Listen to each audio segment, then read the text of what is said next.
같이 잠시 기도하겠습니다. 우리를 사랑하시는 거룩하시고 자비로우신 하나님 아버지, 이 시간에 주님의 보배로운 피로 구속함을 받은 저희들 주님 앞에 함께 모여서 주님의 그 크신 은혜와 사랑을 찬송하며 말씀을 배우며 주님과 함께하는 거룩한 무리 안에서 교제하게 해주셔서 감사합니다. 이 시간에도 주님께서 우리 가운데 함께 계심을 믿습니다. 우리 각 사람을 굽어 살피시고 하나님의 자비로운 손길로 각 사람을 붙들어 주옵소서. 주님의 말씀과 성령의 능력으로 더욱 온전케 세워주셔서 우리의 남은 생에 진정 하나님의 자녀로 부끄럽지 않게 합당하게 살아갈 수 있도록 지혜와 능력을 더욱 허락해 주시기를 간절히 기도합니다. 전국에 있는 우리 많은 교회, 세계의 여러 교회들, 어려운 가운데서도 믿음을 지키고 복음을 전하는 모든 형제 자매들에게 하나님의 더 크신 은혜와 말씀과 능력의 손길로 함께해 주셔서 이 악하고 폐역한 세대 가운데서 주님의 복음이 더욱 힘있게 전파되어서 하나님이 원하시는 많은 영혼들이 구원받는 그 큰 역사가 이루어지게 해 주시옵소서. 우리 중에 아직도 하나님의 사랑을 참으로 깨닫지 못한 사람이 있으면 그 마음을 열어주시고 그 크고 놀라운 하나님의 은혜와 사랑을 깨닫고 믿음으로 구원함을 받고 우리의 남은 생에 하나님의 뜻과 영광을 위해서 함께 살아갈 수 있도록 인도해 주옵소서. 때를 따라 우리에게 필요한 말씀을 주시고 우리의 행할 길을 가르쳐 주시는 주님, 이 시간에도 우리에게 나타내시고자 원하시는 하나님의 거룩하신 뜻, 우리가 마땅히 행할 일들을 더욱 가르쳐 주옵소서. 우리 주 예수 그리스도의 이름으로 기도드렸습니다. 아멘.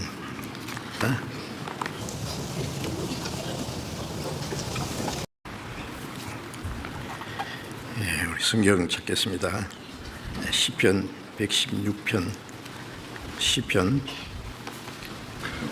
116편 찾겠습니다.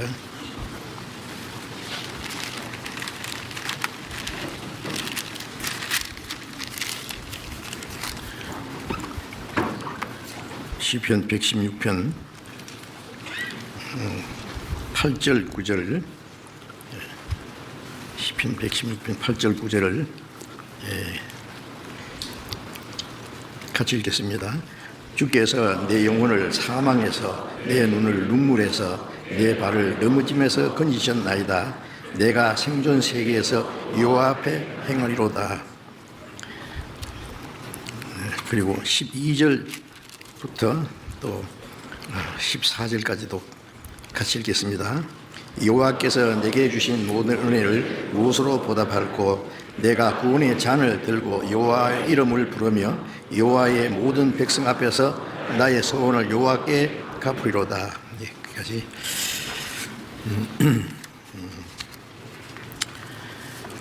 날씨가 많이 더워졌죠. 날씨가 더워야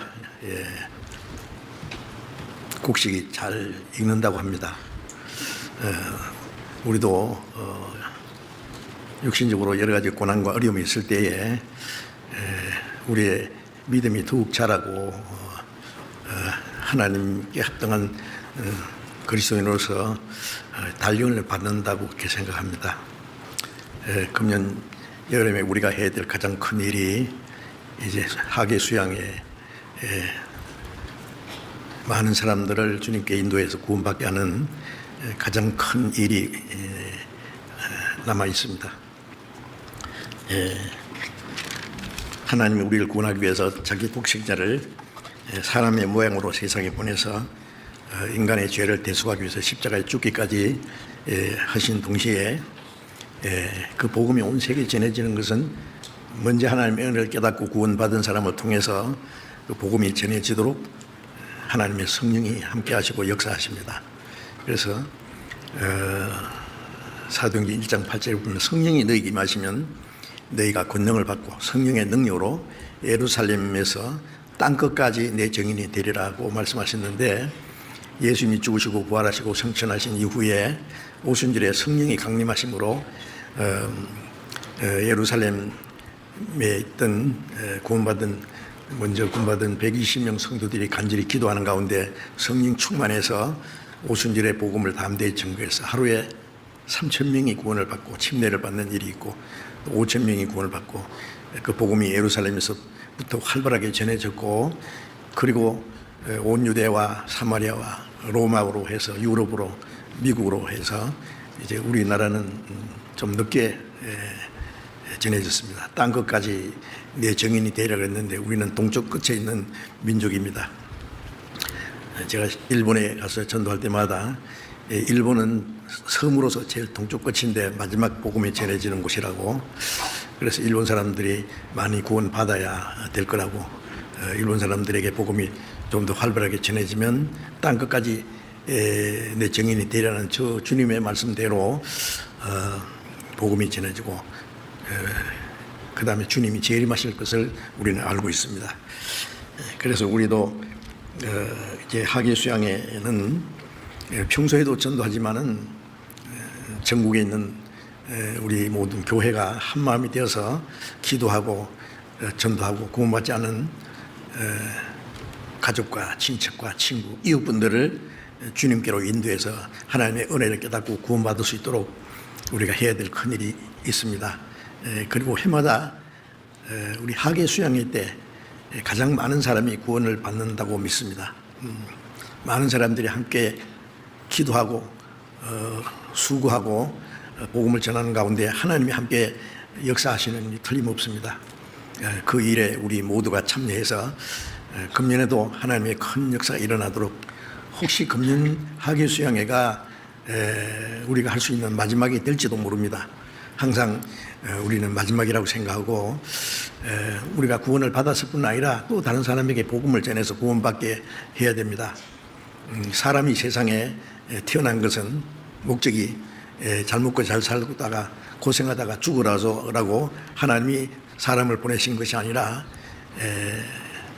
영원히 하나님의 은혜를 깨닫고 구원받으라고, 구원받기 위해서 우리가 세상에 태어났습니다. 예수님은 죄인을 구원하러 오셨고 우리는 그 구원을 받으러 왔습니다. 그리고 먼저 하나님의 은혜를 깨닫고 구원받은 우리는 아직도 구원받지 못한 많은 영혼들에게 그 복음을 전해서 그들로 하여금 구원받게 하기 위해서 우리가 살고 있다는 것을 우리는 잊지 말아야 되겠습니다. 그래서 오늘 이제 읽은 말씀을 중심해서 하나님의 은혜를 보답하자 하는 제목으로 말씀을 드리려고 합니다. 지난 주일에는 주님을 위해서 사는 생활에 대해서 좀 말씀드렸는데, 주님이 우리를 대신해서 죽으심으로 우리 영혼을 구원해 줬기 때문에 구원받은 우리는 그 주님을 위해서 남은 생에 살아가는 것은 너무나 당연한 일입니다.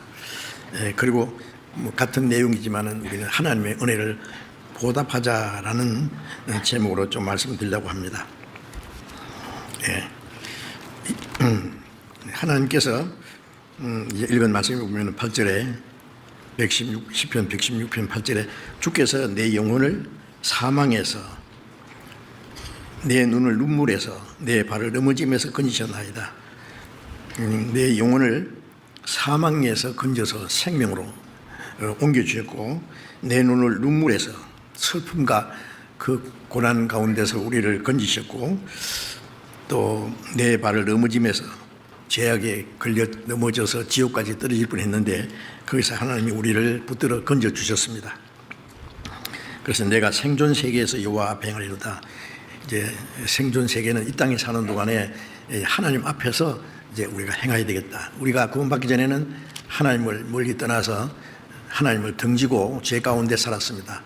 이제 하나님의 은혜로 영원히 구원받고 또 하나님의 사랑을 입은 우리들은 남은 생에 생존 세계에 하나님 앞에서 행하리로다. 신앙생활은 하나님 앞에서 하나님과 합당한 그런 생활을 하는 것이 신앙생활이죠.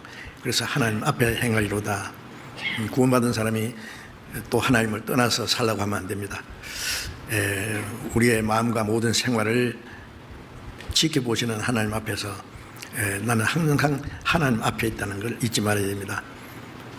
부모는 낳아서 길러서 성장해 가는 자녀들을 항상 잊지 않습니다. 지켜봅니다. 그리고 사랑과 그 은혜의 도움을 끊치지 않고 끝까지 도와주고자 하는 것이 부모님의 마음일 겁니다. 짐승들도 보면은 자기 새끼에게서 눈을 떼지 않더라고요.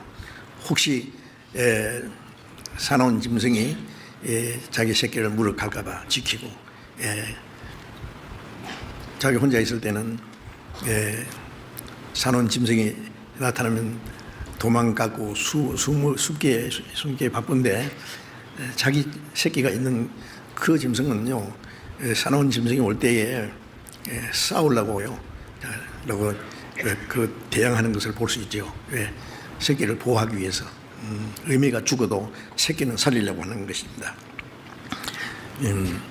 이제 구원받은 우리는 주님이 지켜주시고 우리를 도와주십니다. 항상. 그래서 우리의 남은 생에는 항상 하나님 앞에 있다. 마태복음 10장 30절에 보면은 하나님께서 말씀하시기를 머리털까지 다 해신 바 되었다.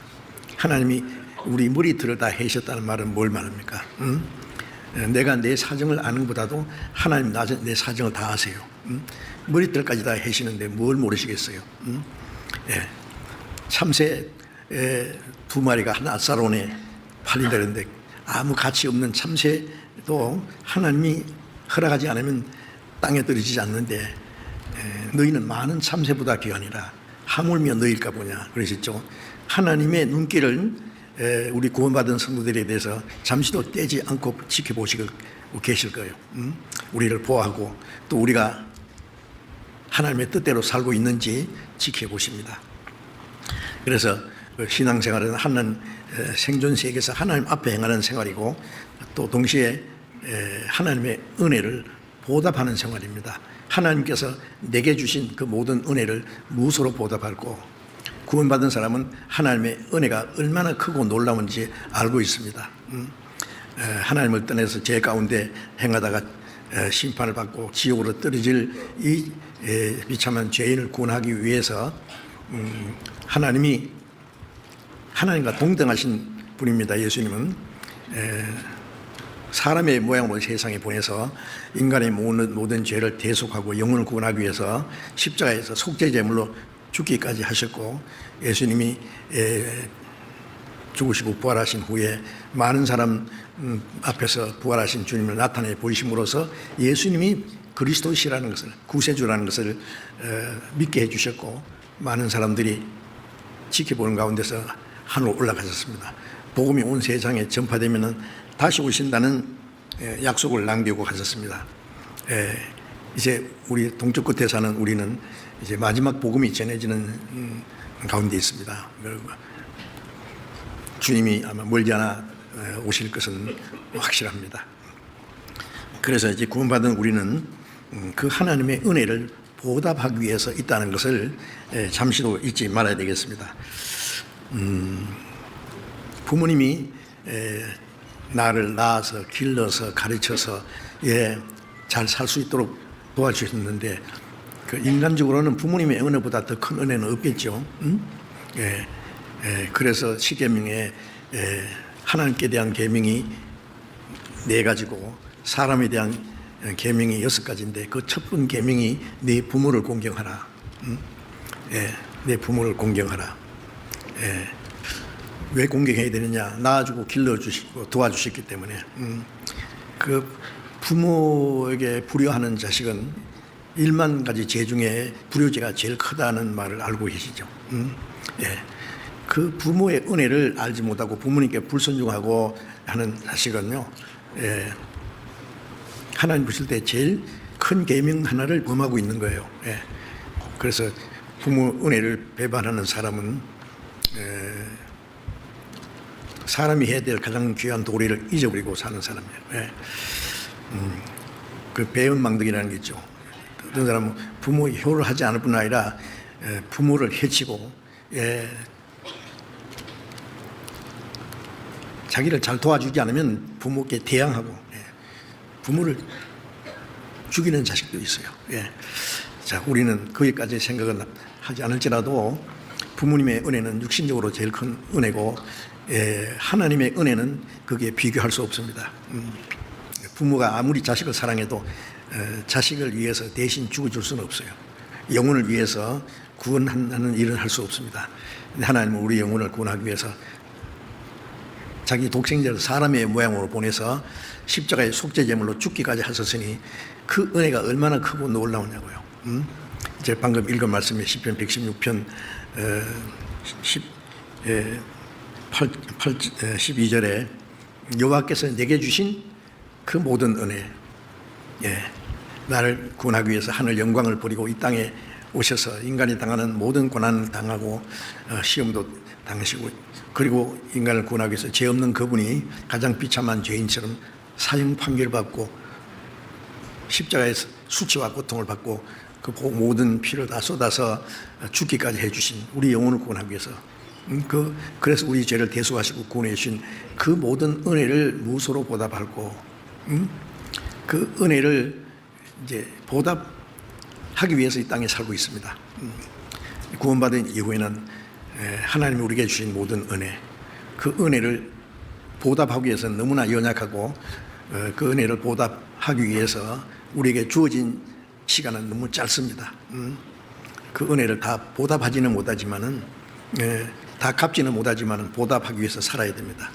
사랑하여 주신 은혜 갚을 수는 없으나 약한 마음과 천한 몸이 주의 종이 되리라. 그런 찬송이 있는데, 갚을 수는 없잖아. 약한 마음과 천한 몸이지만은 이제 주님의 종이 되겠습니다. 주님의 종이 된다는 것은 이제 내게는 자유가 없어요.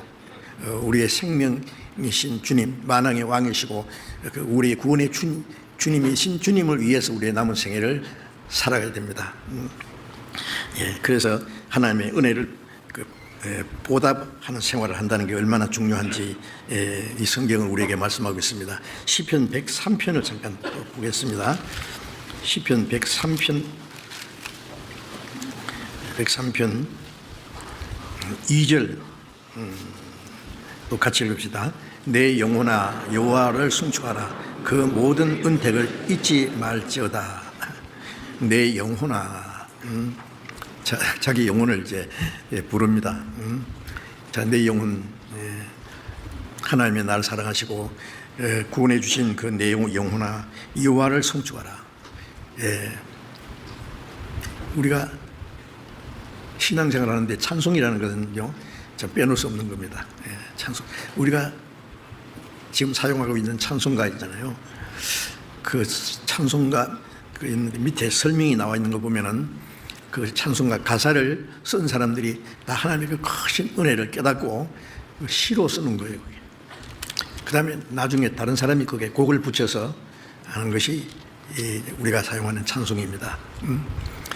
그래서 그 크신 은혜와 사랑을 찬송한 내용이죠.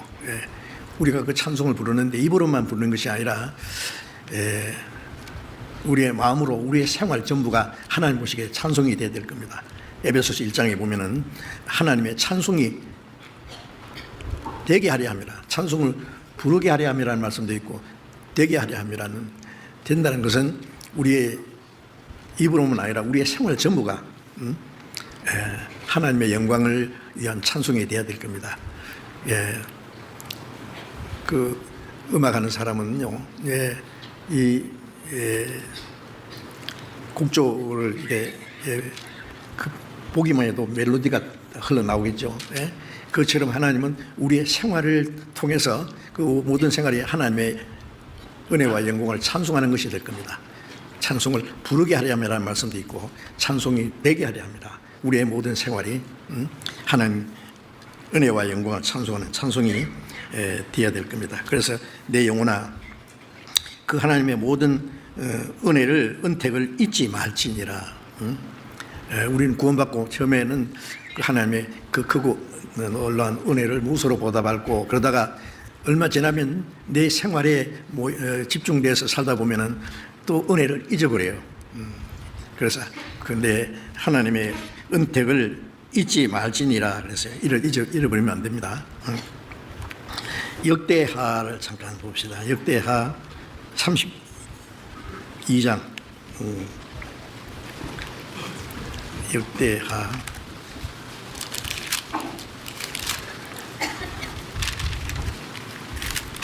32장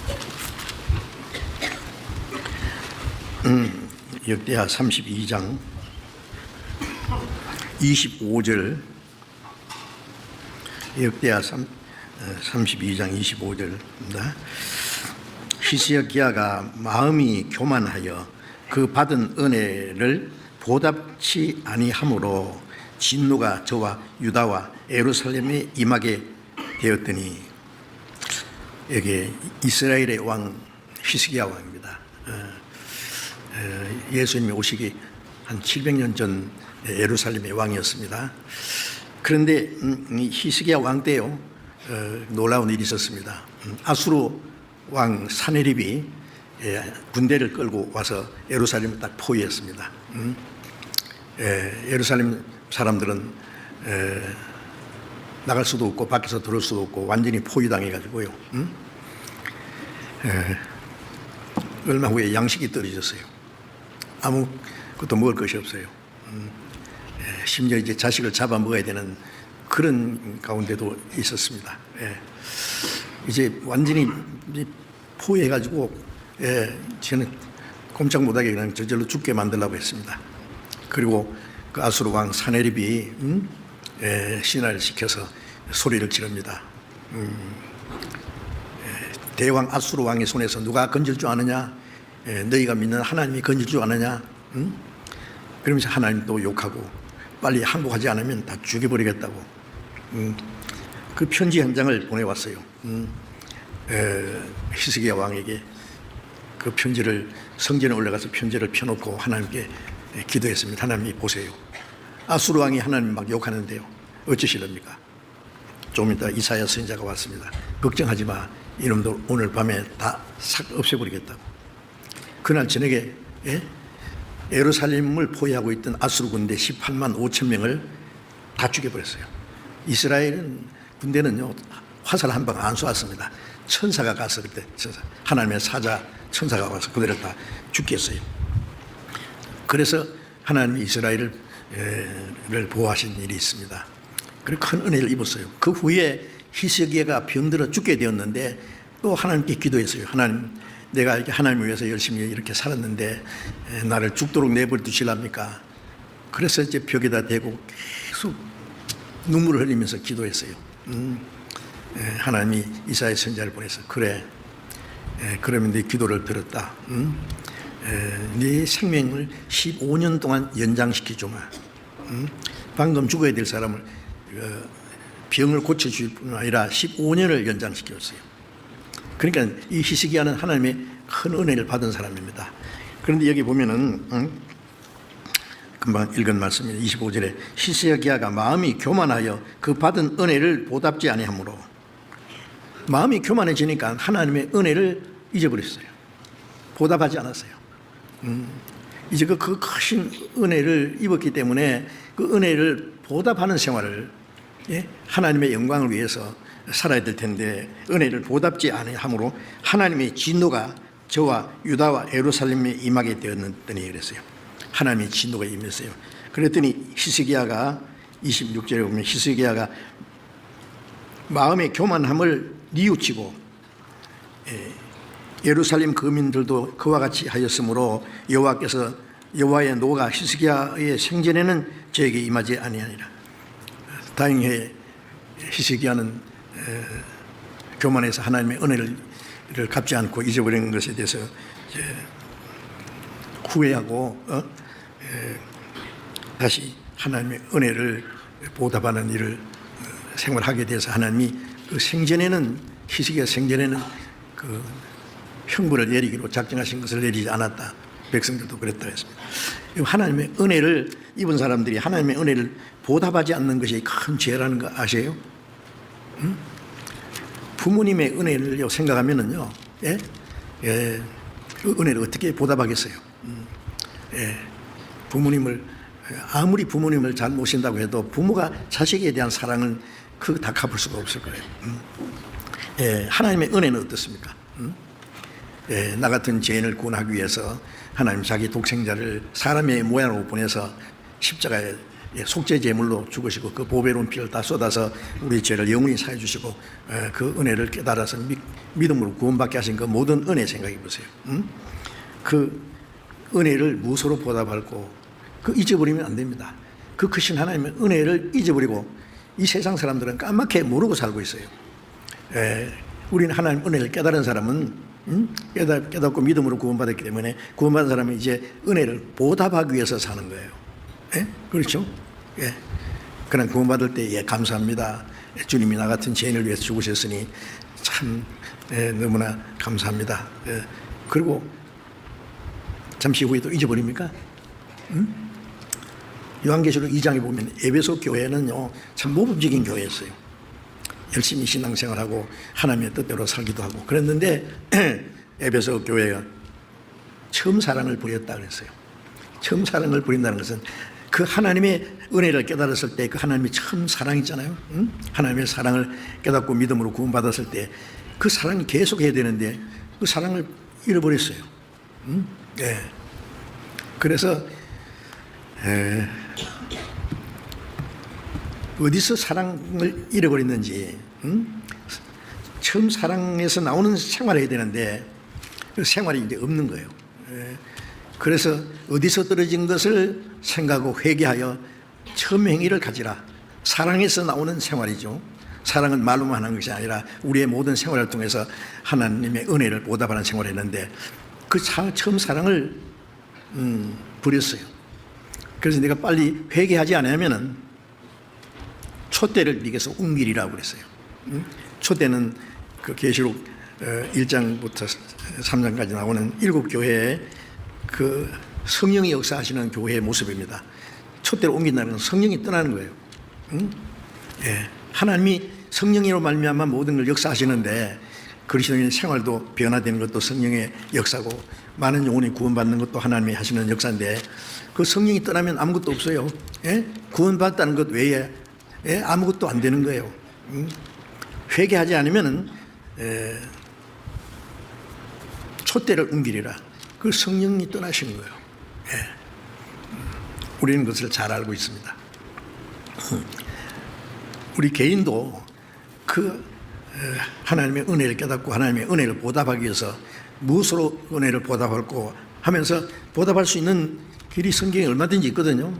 성경을 배우고 그 은혜를 보답하기 위해서 살아가는데 다 갚을 수는 없지만 보답은 해야 될 거 아니에요. 그런데 그 은혜를 잊어버리고 그리스도인이 육신을 따라 살면은요 하나님이 진노하십니다. 성령이 떠나요, 그 사람. 그러면 신앙생활 잘 할 수가 없어요. 구원받은 후에 하나님 우리에게 계속해서 주시기 원하시는 그 풍성한 은혜, 영적인 은혜도 있고 육신적인 축복도 있고 다 있는데 그게 다 끊어져 버리는 거예요. 아시겠어요? 그래서 그 하나님의 은혜를 잊어버리는 생활은 큰 죄입니다. 그게 배은망덕은 아주 큰 죄예요. 결코 그럴 수는 없습니다. 우리는. 그런데 하나님의 은혜를 보답하는 생활 중에 가장 중요한 것이 하나님의 복음을 전파하는 겁니다. 우리가 받은 그 크신 하나님의 은혜를 복음을 전해서 많은 영혼이 구원받게 하는 그 하나님의 은혜를 보답하는 가장 중요한 일입니다. 시편 118편 잠깐 봅시다. 시편 118편 시편 118편 17절을 같이 읽읍시다. 내가 죽지 않고 살아서 여호와의 행사를 선포하리로다. 내가 죽지 않고 살아서. 자, 구원받은 후에 어떤 사람은 빨리 죽었으면 좋겠다. 어려우면은요, 빨리 주님 앞에 가고 싶다. 뭐 그런 일이 있을 수 있죠. 바울 사도도 몇 번이나, 바울 사도는 너무너무 고난을 많이 받았죠. 그래서 빨리 주님 앞에 갔으면 좋겠다. 몇 번이나 그랬습니다. 그런데 구원받고 나서 좀 어려움이 있다고 빨리 주님 앞에 갔으면 좋겠다는 것도 아주 크게 잘못된 생각입니다. 하나님의 은혜를 좀 보답하기 위해서 제대로 살아봐야지요. 그렇죠? 살아보도 안 하고 그냥 주님 앞에 가려고. 그래서 이게 시편 118편 17절에 내가 죽지 않고 살아야 될 이유가 있어요. 할 일이 많잖아요. 나는 죽지 않고 살아서 여호와의 행사를 선포하리다. 무슨 일? 하나님이 하신 일입니다. 하나님 무슨 일을 하셨어요? 천지를 창조하시고 만물을 창조하시고 다스리는 일을 합니다. 그러나 그보다 더 큰 하나님이 하시는 최고 큰 일이 자기 독생자를 사람의 모양으로 보내서 온 세상 모든 죄를 그 몸에 담당하시고 십자가에서 속죄제물로 죽어서 그 피를 쏟아서 우리의 죄를 영원히 사하신 것. 하나님도 그보다 더 큰 일을 할 수가 없어요. 응? 하나님이 말씀과 능력으로 우리 영혼을 구원할 수 있다면 뭐 자기 독생자를 사람의 모양으로 보내서 십자가에 죽기까지 하시겠어요? 예. 하나님은 공의로운 하나님이기 때문에 죄삭은 사망이라 그 공이잖아요. 그런데 죄삭으로 말미암아 심판과 멸망받을 영혼을 위해서 하나님이 말씀으로 능력으로 구원할 수 있습니까? 하나님도 그걸 못 하셔요. 예. 속죄 제물로 대신 죽지 않으면 안 돼요. 그래서 하나님 우리를 구원하기 위해서 자기의 독생자 하나님과 동등하신 그분을 사람의 모양으로 보내서 인간의 모든 죄를 그 몸에 짊어지고, 예수님은 하나님이 사람이 되신 것이고 또 사람인데 죄를 한 번도 안 지은 사람입니다. 의인이라야 죄인을 대신해 죽을 수 있잖아요. 그래서 베드로전서 3장에도 그리스도께서 우리를 위해 죽으셨으니 우리를 하나님 앞으로 인도하려 하십니다. 우리를 구원해서 하나님 앞에 데려가시려고요. 예수님이 대신 죽으셨습니다. 그 사실을요, 하나님이 하신 일을 선포하리로다. 그걸 전하는 일입니다. 그건 우리가 해야 될 가장 큰 일이에요. 로마서 10장 14절에 보면은 전파하는 자가 없이 어찌 들으리요? 듣지도 못하는 일 어찌 믿으리요? 보내심을 받지 않았으면 어찌 전파리요? 요한복음 20장 19절 이하에 부활하신 예수님 나타나서 아버지께서 나를 보내신 것처럼 나도 너희를 보내노라. 예수님은 하나님의 보냄을 받아서 십자가에 죽으시고 보배로운 피를 쏟아서 우리의 영혼을 구원하는 일을 하셨고, 이제 나도 너를 보내노라. 그 복음을 전하는 일을 우리에게 맡기신 거예요. 얼마나 큰 일입니까? 주님이 십자가에서 인간의 죄를 대속하는 일을 하셨지만 전파하는 사람이 없으면 누가 구원받겠어요? 전파하는 사람이 없으니 어찌 들으리요? 듣지 못하면 어떻게 믿으리요? 보내심을 받지 않으면 어찌 전파? 보내심을 받았는데 어찌 전파하지 않아야지? 우리는 그 복음을, 그 하나님의 은혜를 전가하기 위해서 이제 보내심을 받은 사람입니다. 보내심을 받은 사람이 잊어버리면 안 되죠. 한 나라의 대사가 그 나라를 대표해서 다른 곳에 가서 그 나라의 그 모든 일들을 전하는 사명을 띠고 왔는데 가다가 잊어버렸다고 합시다. 너무너무 재밌는 일을 보고 그래서 정신 팔려 있다가 자기가 왜 왔는지도 모르고 대사로서의 해야 될 일을 잊어버린다면 그 어떻게 되는 거예요? 고린도서 5장에 우리는 그리스도의 그리스도의 대사라 그랬어요. 그리스도를 증거하는 사람입니다. 우리는. 그래서 죽지 않고 살아서 여호와의 행사를 선포하리로다. 하나님이 하신 우리 구원의 역사를 이루신 것을 말합니다. 그래서 시편 66편 16절에도 하나님이 내 영혼을 위하여 행하신 일을 내가 선포하리로다. 우리 각자 내 영혼을 위해서 하나님이 하신 일 아시지 않습니까? 그걸 전파하리로다. 너희는 들어라. 나는 하나님이 내 영혼을 위하여 행하신 일을 선포하리로다. 자, 우리가 하나님의 은혜를 보답하는 가장 큰 일은 그 하나님이 하신 그 큰 일을, 구원의 은혜를 전파하는 겁니다. 전파. 하나님은 우리를 죄인을 구원하기 위해서 자기 독생자를 십자가에 죽는 데까지 희생하셨지 않습니까? 그 복음을 전하지 않으면 그 희생이 가치가 없어요. 씨를 뿌리고 농사를 지었는데 익은 곡식을 거두지 않으면 그거 다 썩어버리면요, 농사한 거 다 헌일이잖아요. 그래서 요한복음 4장에 보면 예수님이 눈을 들어 밭을 보라 희어져 추수하게 되었도다. 거두는 자가 이미 삭도 받고, 거두는 사람은 구원받은 사람이 추수꾼입니다. 삭도 받고 모든 것 다 받았어요. 영생에 이르는 열매를 모으나니, 복음을 전하면 그 영생에 이르는 열매를 모으는 겁니다. 이는 뿌리는 자와 거두는 자가 함께 즐거워합니다. 주님은 하늘의 밀처럼 십자가에 죽어서 구원의 역사를 이루셨고, 우리는 그것을 거두는 겁니다. 그래서 18세기 당시에 청교도들이 세계 선교 활발하게 전할 때에 어린 양의 수고한 것을 거두어드리자. 하나님의 어린 양이 십자가에 죽으시고 그 보배로운 피를 다 쏟아서 구원해 주신 사실을 거두어드리자. 어린 양의 수고한 것을 거두어드리지 않으면 그 어린 양의 십자가에 죽으신 그 수고가 헛되게 되는 겁니다. 그 중대한 책임을 우리에게 맡기셨어요. 마태복음 16장 26절에 예수님 말씀에 사람이 온 천을 얻고도 자기 목숨을 잃으면 무엇이 유익하리요? 무엇을 주고 그 목숨을 바꾸겠느냐? 그 온 천하보다 귀하다고 하는 목숨은 몇십 년짜리 육체의 생명을 말하는 게 아닙니다. 우리 영혼을 말합니다. 우리의 영혼을 구원하기 위해서 하나님의 독생자가 십자가에 죽기까지 하셨는데, 하나님이 그만큼 우리를 사랑하시고 큰 은혜를 희생을 하셨는데, 하나님이 말하자면 어떤 일을 하기 위해서 큰 미천을 드렸는데 그 이루어지지 않으면 무효가 되잖아요. 예. 그래서 하나님이 그토록 큰 은혜를 베풀어서 구원의 역사를 이루셨는데, 예, 그 사실을 전파하지 않으면 어떻게 되겠느냐고. 자기의 영혼이 귀한 만큼. 그래서 히브리서 2장 3절에 이같이 큰 구원을 등간에 이기면 어찌 피하리요. 이같이 큰 구원이라는 것은요, 우리가 영혼 구원받는 것은요, 하나님이 하신 일 중에 천지 만물을 창조하시고 우주를 다스리시는 그 일보다 더 큰 일이 뭐예요? 하나님이 영혼을 구원하신 일이에요. 자기 독생자를 희생함으로 이루신 그 은혜, 그보다도 더 큰 일이 어디 있겠어요? 그래서 우리가 구원받은 구원이 얼마나 큰지 우리도 상상 못합니다. 구원받았으면서도 잘 몰라요. 이같이 큰 구원, 예, 그 구원을 시시하게 해요. 전에 제가 한번 전라남도 어느 지역 시골에서 전도하는데 그 청년들이 많이 구원받았어요. 찬양대원들도 막 거기다 구원받고 그러는데 그 교회 장로한 사람이요, 나한테 그러더라고요. 그까지 구원을 못 받았다고 떠드느냐고 그랬어요. 지금 뭐라고 하셨습니까? 그 장로는 부자예요. 교회당을 몇 개나 세웠다고 자랑하더라고요.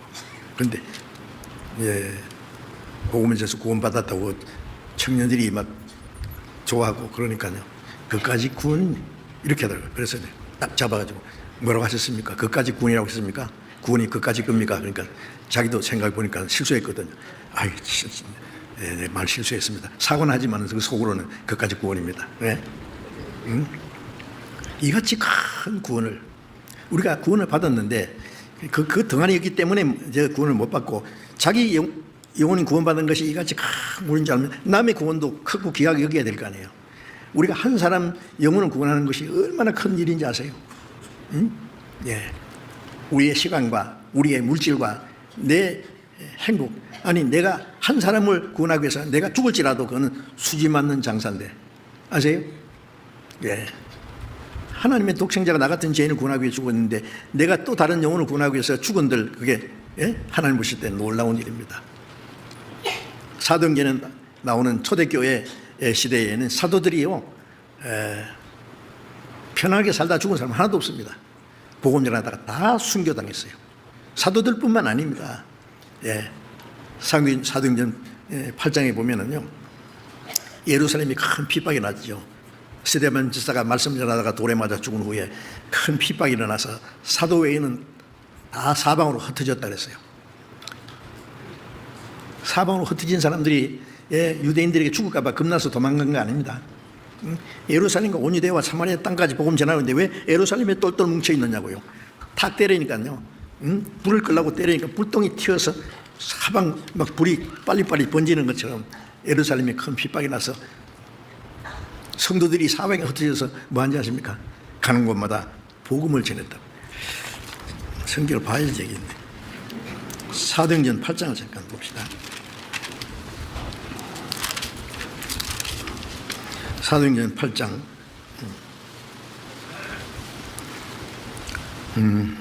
사도행전 8장 4절, 그 흩어진 사람들이 두루 다니며 복음의 말씀을 전할세. 이 흩어진 예루살렘에 큰 핍박이 나서 다 뿔뿔이 흩어졌어요. 흩어진 사람들이 이제 유대인들을 두려워서 숨어 있었습니까? 아니에요. 흩어진 사람들이 평신도입니다. 두루다니며 복음의 말씀을 전했습니다. 사도들만 전도한 게 아닙니다. 모든 그리스도인들이 다 복음을 전했어요. 자, 이제 우리는 이같이 큰 구원을 전해야 됩니다. 에베소서 5장 10절에 보면은 하나님을 기쁘게 할 것이 무엇인가 시험해보라, 찾아보라. 하나님이 기뻐하시는, 가장 기뻐하시는 게 뭐라고 생각하십니까? 누가복음 15장 7절에 죄인 하나가 회개하고 돌아오면은 하늘에서는 회개할 것 없는 의인 99을 인하여 기뻐하는 것보다 더하리라. 의인은 구원받은 사람들 99명이 잔치하는 것보다도 죄인 하나가 구원받는 걸 하나님은 더 기뻐하셔요. 한 사람 한 사람 구원받을 때 하나님이 얼마나 기뻐하시는지 아십니까? 우리가 하나님을 기쁘게 해드리려면 어떻게 해야 돼요? 여러 가지 하나님이 기뻐하시는 일이 많지만 그 가장 최고로 기뻐하시는 것이 한 사람 한 사람 죄인을 하나님 앞으로 인도해서 구원받게 하는 하나님의 가장 기뻐하시는 일입니다. 누가복음 15장에 보면은 탕자가 아버지를 떠나서 죽게 되었다가 아버지에 돌아올 때에 하나님 아버지가 얼마나 기뻐하신 게 있죠. 내 아들은 죽었다가 살았다, 잃었다 얻었다. 그리고 살찐 송아지를 잡아라, 우리가 같이 먹고 즐거워하자. 예? 탕자가 거지가 돼가지고요, 아버지께 돌아왔을 때 아버지는 그만큼 기뻐했습니다. 그 아버지는 하나님을 가르쳐요. 탕자는 모든 죄인들을 가르쳐요. 죄인 하나가 회개하면은 그렇게 기뻐하셔요. 아버지하고 탕자하고 기뻐하기 위해서 죄 없는 송아지가 대신 죽었네. 우리 같은 죄인을 구원하기 위해서 하나님의 독생자가 한 마리 어린 양처럼 죽으시고, 우리가 그 사실을 믿고 구원받을 때 하나님은 기뻐하십니다. 그래서 하나님이 가장 기뻐하시는 것이 뭐예요? 고린도서 5장 9절에 바울 사도는 말하기를 내가 거하든지 떠나든지 살든지 죽든지 하나님을 기쁘시게 하는 자 되기를 힘쓰노라. 하나님이 가장 기뻐하시는 게 복음을 전해서 죄인이 구원받게 하는 게 제일 큰 일이에요. 그 일을 해야 될 거 아닙니까? 그래서 이제 우리 다음 달부터 학예 수양회 시작되는데 얼마 안 남았습니다. 7월 8월까지 7차례 수양회 하는데 미리부터 기도하고 계획을 세워야 돼요. 그냥 아무 계획도 없이 준비도 없이 그냥 가서 참여한 것도 고맙지만은요, 수양관에 가서 한번 보셨죠? 수양회 때. 그 뜨거운데 그 젊은 자매들이 그 도로가에서 막 안내하는, 손을 흔들면서 안내하는 분들, 여러 가지 함께 수고하는 형제 자매들, 식당에서 뜨거운 손 옆에서 일하는 분들, 구전 설거지 일을 한다든지 모든 일을 하는 모든 분들, 잠을 안 자고 경비하는 형제들, 전부 자기 각자 하면서 뭐예요? 그렇게 해서 나도 복음 전환이 돼 내가 할 수 있는 것을 하겠다는 거예요. 하나님 보실 때 얼마나 아름답게 보시겠어요? 얼마나 기뻐하시겠어요? 그런 형제 자매들의 수고와 희생이 없으면 어떻게 구원받는 사람이 있겠습니까? 새로운 사람들이 간청해서 모시고 와서 딱 보면은요, 이 산 속에 무슨 이렇게 큰 건물이 있는가? 처음에 건물 보고 놀란답니다. 그 다음에 또 놀라는 것은 이 무더위에 남들은 바닷가로 시원한 데로 기분 좋게 놀러 가는 시간에 이 많은 사람들이 이게 산속에 모여서 뭐 하려고 이렇게 많이 모였냐? 약간 이상한 사람 아니냐? 근데 보는데 아닌 것 같은데, 얼굴에는 땀방울 흐르는데 입은 이만큼 벌어져 있고, 이상하다. 돌아간 것 같긴 아닌데. 그 다음에 말씀 듣다가 또 놀랍니다. 그 다음에는 구원받기 전에는 못 갑니다. 구원받을 때까지. 여러분, 많은 사람들이 함께 기도하고 협력하고 하는 그 가운데 하나님이 역사하셔요. 에베소서 3장 20절에 우리 가운데 역사하시는 능력대로 하나님의 능력이 우리 가운데 역사하셔요. 우리의 생각하는 것이나 구하는 것이 더 넘치도록 능히 하시려게 우리 가운데 하나님 역사하세요. 그러니까 우리가 함께 합해서 기도하고 협력하고 수고하고 할 때에 하나님이 그 가운데 역사하세요. 목사 혼자 설교 잘한다고 구원받는 역사 일어나는 게 아닙니다. 많은 형제 자매들의 기도와 수고와 그 협력이 없으면 안 되는 거예요. 그 가운데서 하나님이 역사하십니다. 우리가 그 일에 빠지면 안 돼요. 구원받으면 나도 내 할 일이 있다, 그런 생각해야 되죠. 내가 안 해도 다 할 사람이 많다 있지요. 주님 앞에 가서도 그런 소리 할 거예요. 너 뭐하고 왔느냐 그러면 내가 안 해도 딴 사람 잘 하대요. 그럼 핑계 되겠어요?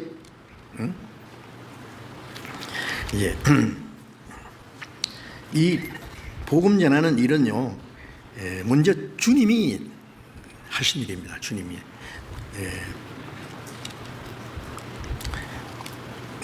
마가복음 잠깐 봅시다. 마가복음 1장을 잠깐 보겠습니다.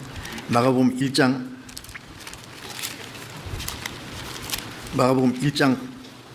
14절, 마가복음 1장 14절 15절을 제가 읽겠습니다. 14절. 요한이 잡힌 후 예수께서 갈릴리에 오셔서 하나님의 복음을 전파하여 가라사대 때가 찼고 하나님의 나라가 가까웠으니 회개하고 복음을 믿으라 하시더라. 자, 예수님이 이제 30년간 그 사생활을 한 인간으로서의 생활을 끝내고 3년 반 동안 이제 공생애에서요. 이제 예수님이 요단강에서 세례요한에게 침례를 받으시고, 세례요한이 이제 잡혀서 감옥에 들어갔을 때에 예수님께서 갈릴리에 오셔서 하나님의 복음을 전파해 가라사대. 자, 예수님이 공생의 첫 번 하는 일이 뭐예요? 하나님의 복음을 전파하는 일입니다. 가라사대 때가 찼고 하나님의 나라가 가까웠으니 회개하고 복음을 믿으라 하시더라. 때가 찼고, 구약에 보면 그리스도가 오실 것이 약속이 되어 있어요. 때가 참에 여자에게서 나시고 율법 안에 나신 것은 율법 안에 있는 자를 속량케 하십니다. 때가 참에 그리스도께서 오셨어요.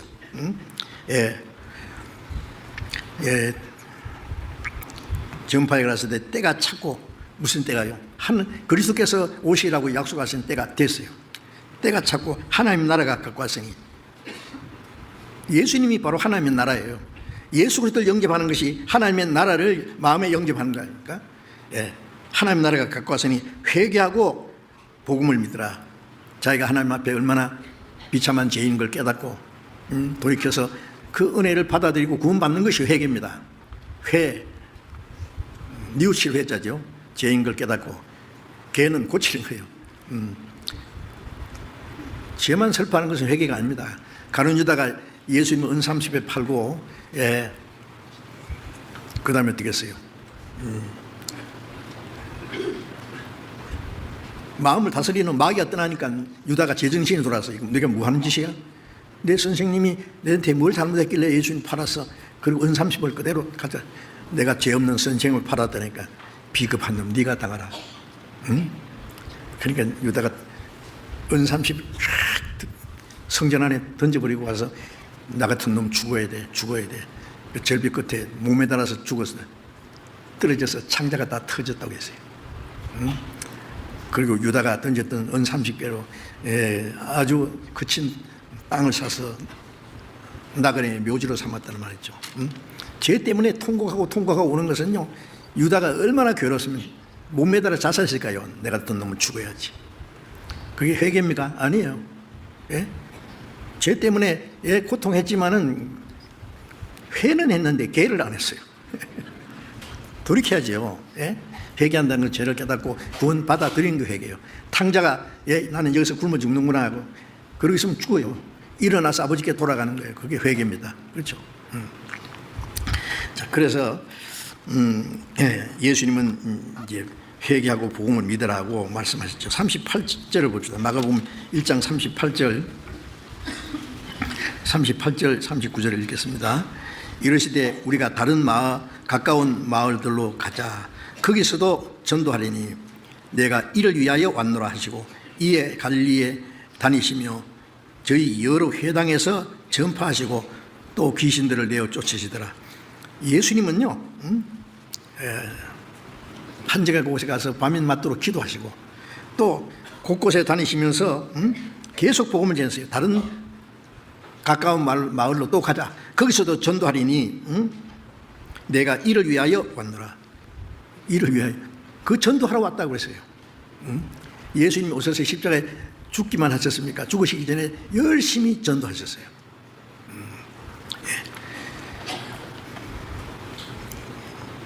마태복음 10장 1절에 보면은 예수님이 12제자를 다 전도하러 보내셨어요.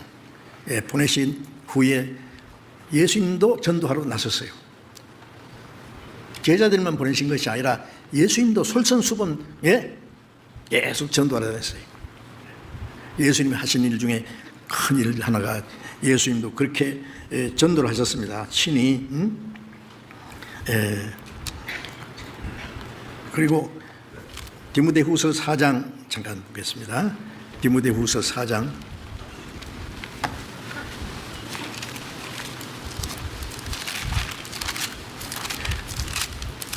디모데후서 4장 1절부터 보겠습니다. 4장 1절 2절 봅니다. 하나님 앞과 산자와 죽은 자들을 심판하실 그리스도 예수 앞에서 그의 나라 나타나실 것과 그의 나라를 두고 엄히 명하노니 너는 말씀을 전파하라. 때를 얻든지 못 얻든지 항상 힘써라. 범사의 오래 참음과 가르침으로 경책하며 경계하며 권하라. 자, 바울 사도가 이 디모데후서는요, 로마 옥중에 갇혀서 바로 죽기 직전에 디모데에게 보낸 겁니다. 마지막 유언과 같은 말씀이에요. 하나님 앞과 산자와 죽은 자를 심판하실 그리스도 예수 앞에서 그의 나타나실 것과 그의 나라를 두고 엄히 명하노니. 아니, 세상에 이런 명령도 있습니까? 예?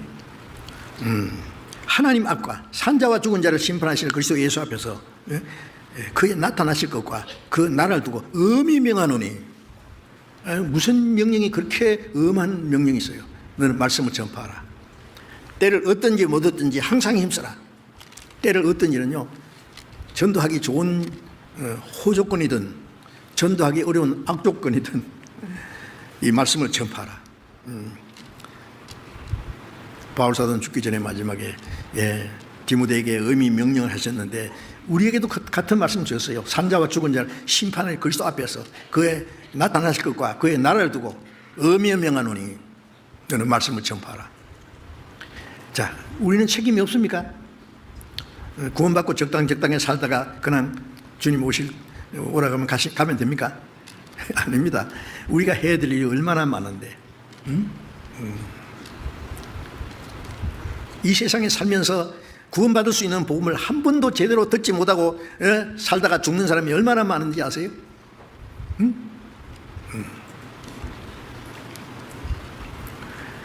우리가 전파하지 않으면 누가 구원을 받습니까? 예? 지금 이 기독교는요, 기독교 전성시대에 교회당 많고 목사 많고 열심히 있고 다 있는데 제대로 복음을 전하는 사람은 너무나 적습니다.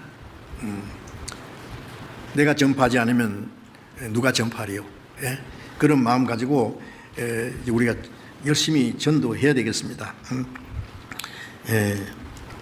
충신 있잖아요. 옛날에 된 그 나라의 임금을 섬기는 충신들은 왕의 어명을 받들어서 죽기까지 합니다. 그리고 충성된 군인은 나라와 민족을 위해서 자기가 받은 특수 사명을 위해서 목숨을 바칩니다. 그렇죠? 우리는 주님, 만왕의 왕이신, 우리의 구원의 주님이신 동시에 만왕의 왕이신 그 주님이 우리에게 명령하신 거예요. 말씀을 전파하라고. 그래서 그리스도인들이 이 세상에 해야 될 가장 중요한 일이 복음을 전해서 많은 영혼들을 주님 앞으로 인도해서 구원받게 하는 일입니다. 그 일을 우리가 등한히 할 수가 없어요. 사도행전 20장 24절에 바울 사도가 말하기를 내가 주 예수께 받은 사명 곧 하나님의 은혜의 복음 증가하는 일을 마치려 하면은 내 생명을 조금 더 귀한 여기지 아니하노라.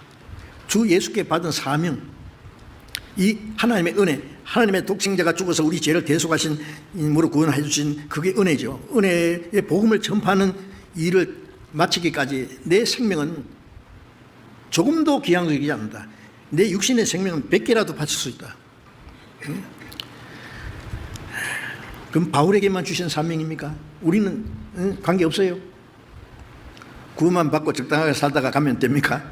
안 됩니다. 주님 앞에 가서 뭐라고 하실래요? 응? 나는 너를 위해서 죽었는데 네 죄를 대속했는데 너는 뭘 하고 왔느냐? 사도들과 많은 그리스도인들이 초대의 복음을 전하다가 얼마나 많은 사람이 죽었어요. 이 복음이 오늘 우리까지 오는 동안에 얼마나 많은 사람이 핍박을 받고 피를 흘리고 죽기까지 했다는 거 아셔요? 응? 우리는 너무 편안하게 살면서요. 편안하게 사니까 지옥 가는 사람들도 잘도 갑니다. 그러면 안 됩니다. 응? 우리도 한 사람의 영혼을 천하보다 귀하게 여기고 그들에게 복음을 전하면 하나님이 우리 가운데 역사하셔요.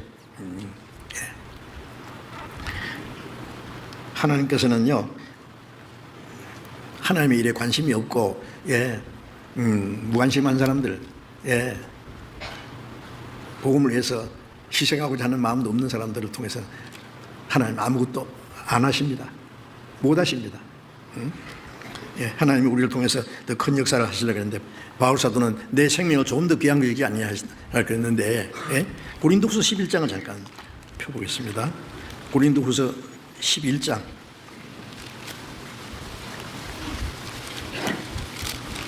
고린도후서 11장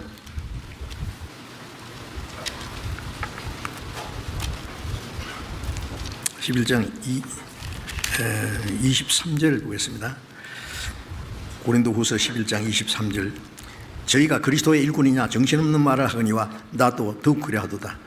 내가 수고를 넘치도록 하고 옥에 갇히기도 더 많이 하고 매도 수없이 맞고 여러 번 죽을 뻔하였으니 유대인들에게 40에 하나 감한 매를 5번 맞았으며 3번 태장으로 맞고 1번 돌로 맞고 3번 파선하는데 일주일을 기쁨에 지냈으며 여러 번 여행에 강의 위험과 강도의 위험과 동족의 위험과 이방인의 위험과 시내의 위험과 광야의 위험과 바다의 위험과 거짓 형제 중에 위험을 당하고 또 수고하며 애쓰고 여러 번 자지 못하고 줄이며 목마르고 여러 번 굶고 춥고 헐벗었노라. 이 외의 일은 고사하고 오히려 날마다 내 속에 눌리는 일이 있으니 곧 모든 교회를 위하여 염려하는 것이라. 이 바울 사도 없이 말로만 내가 복음을 전하기 위해서 내 생명을 아낌없이 조금도 아끼지 않는다고 그러는 것이 아니에요.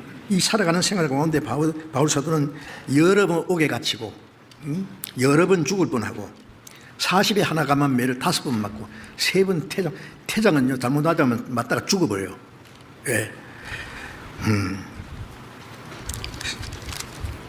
돌에 맞아자 죽었다고 갖다 내버리는데 또 살아서 전도하고 여러 위험을 당하고 수고하여 애쓰고 여러 번 자지 못하고 줄이며 목마르고 여러 번 굶고 춥고 헐벗었노라. 이거 바울 사도가요 얼마나 많은 고난을 당했습니까? 그런 가운데 복음이 전해졌어요. 우리는 너무 편하니까요 복음을 전하는 일에 수고를 하기 싫다고요? 조금만 도와주면 많은 지옥 간 영혼들이 구원받을 텐데 우리는 복음을 전하는 일에 인색하면 안 됩니다.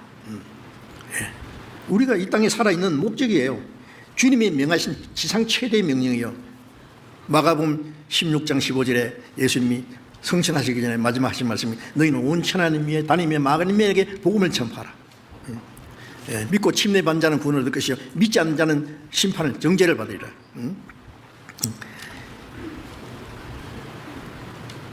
우리 주님, 구원의 주님, 만왕의 왕이신 주님 가시면서 마지막 부탁하신 겁니다.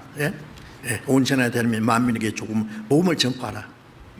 복음을 전하면은 믿으면은 믿고 복음을 받아들이면 구원받는 거예요. 로마서 1장 16절에 내가 복음을 부끄러워하지 않노니 이 복음은 모든 믿는 자를 구원하는 하나님의 능력이 됨이라. 복음을 전하면 지옥 갈 죄인이 구원받는데 그보다 더 큰 일이 있어요? 응? 내가 구원받고 내 가족, 내 친척들도 아직 구원 안 받은 사람 있죠. 예? 그건 자기 가족만 전도하는 게 그건 자기 할 일 다 하는 거예요. 응? 사실은요, 우리가 육신이 사는 동안에 내 가족이나 내 친척이나 가까운 사람들을 복음을 전하는 건 당연한 일이지만 천국 가면은 가족 관계가 없습니다. 세상에 인정은 이 세상에 있는 동안 있고, 사실은 내 가족이 구원받는 게나 다른 사람이 구원받는 게나 하나님 보실 때 똑같아요. 응? 자기 가족만 전도하려고 하고 다른 사람들에게 복음 전하는 전혀 관심이 없으면 하나님 보시기에 합당치 않습니다. 우리는 복음을 전해서 많은 영혼이 구원받도록 역사해야 됩니다. 그래서 로마서 16장 3절 4절에 보면은 나의 동력자 브리스가 아굴라에게 문안하라. 저희는 내 목숨을 위하여 자기 목이라도 내놨다. 브리스가 아굴라는 유태인으로서 구원받은 사람이에요. 그런데 고린도에서 바울이 복음을 전할 때 같이 일을 했어요. 텐트 만드는 일을 했어요. 장막 치는 일. 그래 브리스가는 여자입니다. 아굴라. 이름만 봐도 아굴라 남자잖아요. 브리스가 여자. 그런데 왜 브리스가 이름을 먼저 했을까요? 아굴라도 훌륭하지만 브리스가 더 훌륭해요. 나의 동력자라 그랬어요. 그 브리스가 아굴라는요, 바울을 위해서 자기 목이라도 내놨다. 인간 바울을 위해서 목을 내놨겠어요? 바울이 전하는 복음을 위해서 자기들도 목이라도 내놓은 사람이야. 그래 바울이 여러 곳에 다닐 때 계속 따라다니면서 전도했던 사람이요. 브리스가 아굴라. 훌륭하죠. 응? 그리고 빌립보서 4장 3절에 보면은 빌립보 교회에 자매들이 있었는데 나와 함께 복음에 힘쓰던 저 부녀들이니까 자매들이죠. 바울과 함께 복음에 힘쓰던 자매들이 있었어요. 나와 함께 멍에를 같이 한 자 누구누구, 그들의 이름이 생명책에 있느니라. 구원받아서 생명책에 이름이 있을 뿐 아니라 바울 사도는 나와 함께 복음에 힘쓰던 부녀들, 동력자들에 대해서 자매들도 복음에 적극적으로 힘쓰던 사람들이 있었습니다. 예수님과 제자들이 함께 다니실 때 그 제자들, 예수님과 제자들을 돕는 자매들이 있었잖아요. 누가복음 8장에 보면은요, 예수님이 십자가 죽으실 때 십자가 밑에까지 쫓아온 자매들, 지금도 복음에 함께 힘쓰던 많은 형제들, 자매들도 많이 있습니다. 그리고 골로새 4장 11절에 보면은 몇 사람 이름을 얘기하면서 이들만 하나님의 나라를 위해서 함께 역사하는 자들이라. 하나님의 나라를 위해서 함께 역사하는 사람들, 이 땅에 살면서 하나님의 나라를 위해서 함께 역사하는 사람들, 얼마나 멋있는 말 아닙니까? 이 세상에 뭐 육신적으로 멋쟁이 노릇할 필요 없이 땅에 살면서 하나님 나라에서 역사하는 사람들, 시간 속에 살면서 영혼을 위해서 역사하는 사람들, 이 물질 세계에 살면서 신령한 일을 위해서 역사하는 사람들, 시간 속에 살면서 영혼을 위해서 역사하는 사람들, 멋있잖아요. 이걸 누가 알겠느냐 말이에요. 그리스도인들은 직업을, 무슨 직업을 가졌든 간에 그것은 수단이고 삶의 목적은 복음 전하는 일입니다. 복음 전파하는 일이 우리의 해야 될 일입니다.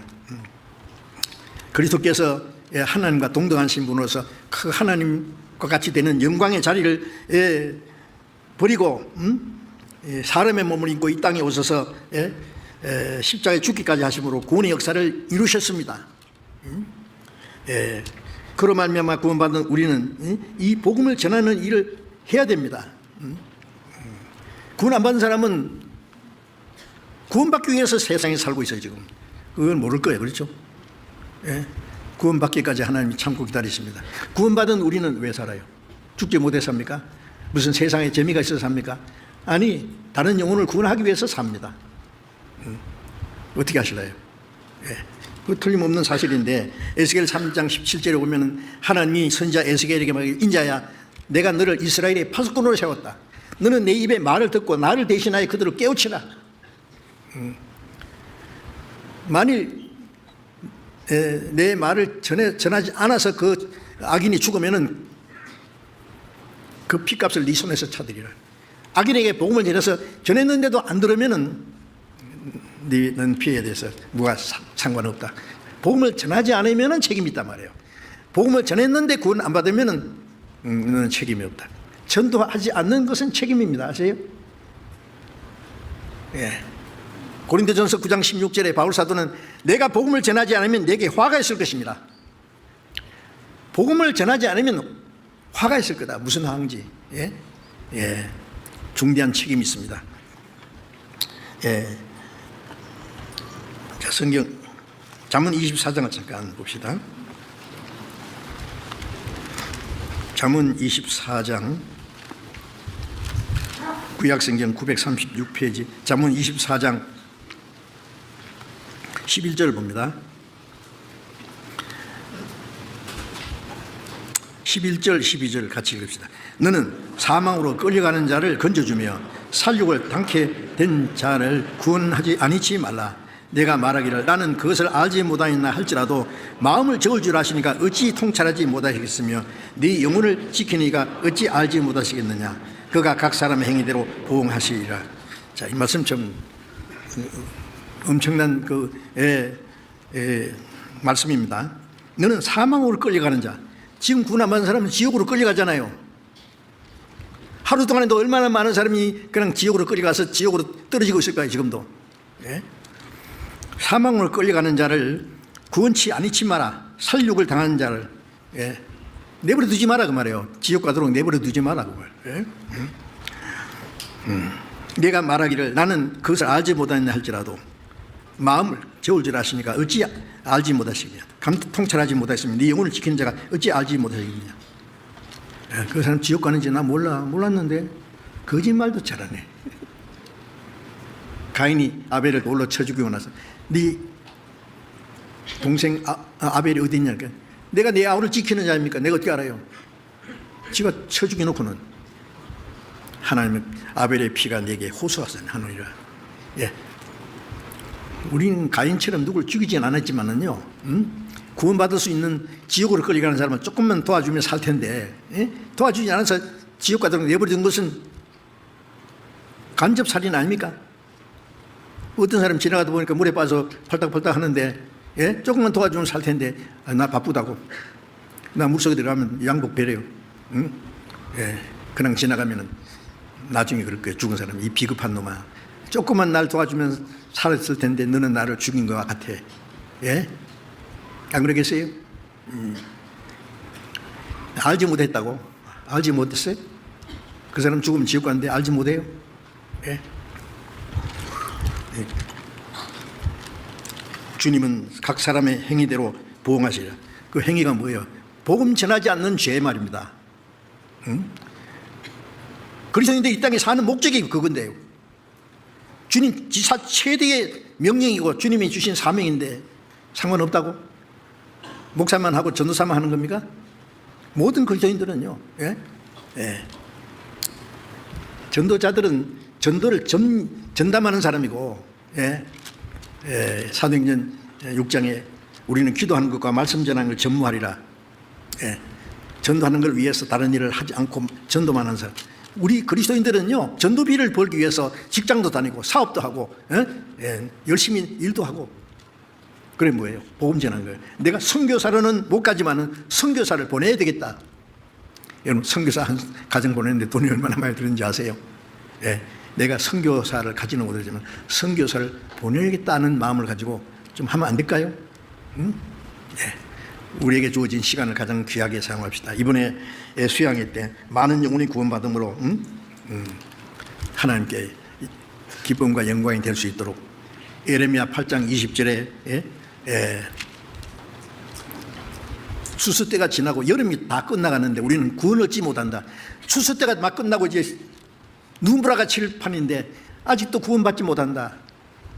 우리를 건져준 사람이 없다고 기다리는 사람이 얼마나 많은지 알아요? 영원히. 덜에 익은 곡식들이 추수가 지나기 전에 빨리 굳어야 되는데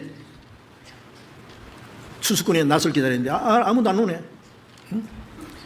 그래서 예수님도 추수할 것은 많되 일꾼은 적으니, 추수할 건 많은데 일꾼이 적은데 그것 그나마 낮잠 자고 있는데. 예? 잠언 10장 5절에 보면은 추수 때에 자는 아들은 부끄러움을 끼치는 아들이라고. 추수 때가 끝나기 전에 우리 이 생에라도 추수해야 될 거 아니에요, 어린아이가. 마지막 추수가 끝나라고 하는데 쓸데없는 꿈이나 꾸고 있어요. 그러면 안 됩니다. 그래서 베드로후서 3장 8절 9절에 보면 하나님은 아무도 멸망치 않기 위해서 하루가 천년같이 천년의 하루같이 오래 참고 기다리신다고. 오래 참고 기다리는 기간 동안에 우리는 그 복음을 전해야 됩니다. 이번 수양회 때도 미리 계획 세워야 돼요. 아세요? 미리 계획 세워서 위에서 기도하고 그분을 수양회에 모시고 가서 전도할 수 위해서 몇 번 얘기하고 은혜를 베풀고 친절을 베풀고 하면은 그 사람들 마음을 하나님께서 움직여 주실 거예요. 아무 생각 없이 지나면 안 됩니다. 우리는 책임이 있어요. 먼저 구원받은 사람은 구원받지 못한 사람들에게 복음을 전해서 그들로 전도해서 구원받게 해야 될 중대한 책임이 있는 겁니다. 그래서 이번 수양회 때도 많은 영혼이 구원받을 수 있도록 미리 계획 세우고 기도하시고 준비해서 많은 영혼이 구원받는 하나님의 큰 역사가 이룰 수 있도록 그렇게 같이 협력해 주시기 바랍니다. 뭐든지 미리 계획을 세우고 준비해야 됩니다. 그래야만 좋은 결과를 이룰 수 있을 겁니다. 같이 기도하겠습니다. 자비로우신 하나님 아버지, 하나님을 멀리 떠나 죄 가운데 행하던 저희들 구원하기 위해서 주 예수님이 우리가 받아야 될 저주와 심판을 대신 받으시고 주님이 십자가에서 죽으신 흘리신 그 보배로운 피로 우리의 죄를 영원히 사해 주시고 아무 공로 없이 구원해 주신 주님 진정 감사합니다. 우리의 몸도 영혼도 주님의 피로 사해 싸우는 주의 것입니다. 이제 남은 생에는 오직 하나님이 우리에게 베풀어 주신 크고 놀라운 은혜를 이 세상 불쌍한 영혼들에게 전파해서 많은 영혼이 구원받는 하나님의 큰 역사를 이룰 수 있도록 주님 도와주시고 다가오는 하계 수양회 때 많은 영혼이 구원받는 하나님의 큰 역사를 이룰 수 있도록 우리 형제 자매들 마음을 붙들어 주시고 주님 뜻대로 귀하게 사용해 주셔서 이번 수양회 때도 많은 영혼이 구원받음으로 하나님 아버지께 큰 기쁨과 영광이 되게 해주시고 우리 모두를 하나님 뜻대로 귀하게 사용해 주옵소서. 우리 주 예수님 이름으로 기도드립니다. 아멘.